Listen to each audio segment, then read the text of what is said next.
ایک واقعہ بڑا مشہور ہے، بنی اسرائیل کے اندر ایک کسائی رہتا تھا.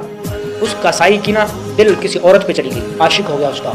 جب وہ عاشق ہو گیا اس عورت کا تو ایک دن موقع دیکھ کے وہ عورت جب جا رہی تھی اپنے کام سے تو یہ بھی اس کے پیچھے چل پڑا. چلتے چلتے کئی دور میل سفر کرتے ہوئے ایک جنگل میں آ کے پہنچا.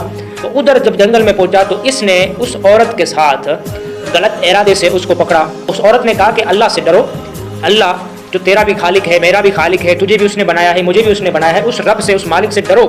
تب اس عورت کی یہ بات جو نکلی نا اس کے منہ سے تو یہ اس کی دل پہ جا کے لگی یہ بات. جب یہ بات اس نے سنی تو اس کی دل بھی موم ہو گئی، موم کی طرف پگھل گئی. اور اس نے کہا کہ جی واقعی بات تو تیری صحیح ہے، کیونکہ جس رب نے تجھے بنایا ہے اسی رب نے مجھے بھی بنایا ہے، لہٰذا آج کے بعد میں یہ گناہ نہیں کروں گا. تو جا، تو اللہ کے لیے میں نے چھوڑ دیا، اور تو جا اپنے راستے سے، میں اپنے راستے سے جا رہا ہوں. اب کیا ہوا؟ اب جب یہ جیسے ہی واپس لوٹا، تھوڑا سا آگے آیا جنگل میں، تو اس کو پیاس لگی اس کو بہت. اب یہ کیا کرے؟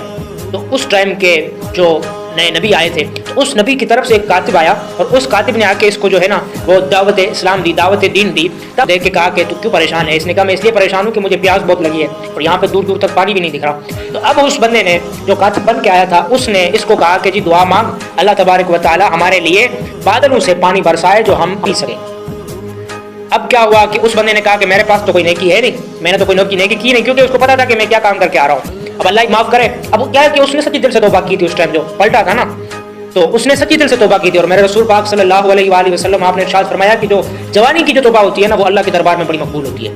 تو جب اس نے دعا مانگنا شروع کی، اس نے دعا مانگی اور اس نے آمین کہا تو اللہ تبارک و تعالیٰ کا کرنا ایسا ہوا کہ ایک بادل نمودار ہوا جو ان کے سر کے اوپر مڑ کے کھڑا ہو گیا اور وہ پانی برساتا رہا یہاں تک کہ یہ جنگل سے چل کے اپنے مکان تک پہنچے. اور جب یہ مکان تک پہنچے تو جو کسائی تھا جب اس کا راستہ دوسری طرف جا رہا تھا تو وہ دوسری طرف گیا اور یہ کاتب دوسری طرف گیا. تو کاتب نے کیا دیکھا کہ وہ جو بادل آ رہا تھا ان دونوں کے سر کے اوپر وہ کسائی کے ساتھ چل رہا ہے، وہ کسائی کے ساتھ چل رہا ہے. اب یہ جو بندہ آیا کاتب بن کے، اس نے بڑی حیرت سے دیکھا، اس سے پوچھا کہ تو بول رہا تھا میرے پاس کوئی نیکی نہیں ہے، میرے پاس تو کوئی نیک عمل ہے نہیں، تو یہ جو بادل آ رہا ہے یہ تیرے سر کے اوپر کیوں آ رہا ہے؟ تو اس نے کہا کہ پورا سارا واقعہ بیان کر کے اپنا بتایا کہ یہ ماجرا ہوا. تو اس نے کہا کہ جی اللہ کے دربار میں جب توبہ بندہ کرتا ہے نا تو پھر اللہ تبارک و تعالیٰ اس سے بڑا خوش ہوتا ہے. اور جس بندے کی جو توبہ کرے جوانی کے عالم میں اللہ تبارک و تعالیٰ کے دربار میں، اس سے زیادہ مقبول ترین کوئی بندہ اللہ کی بارگاہ میں ہو ہی نہیں سکتا. تو دعا کیجیے کہ اللہ تبارک و تعالیٰ ہمیں بھی صحیح معنی میں اپنے گناہوں سے توبہ کرنے کی توفیق عطا فرمائے.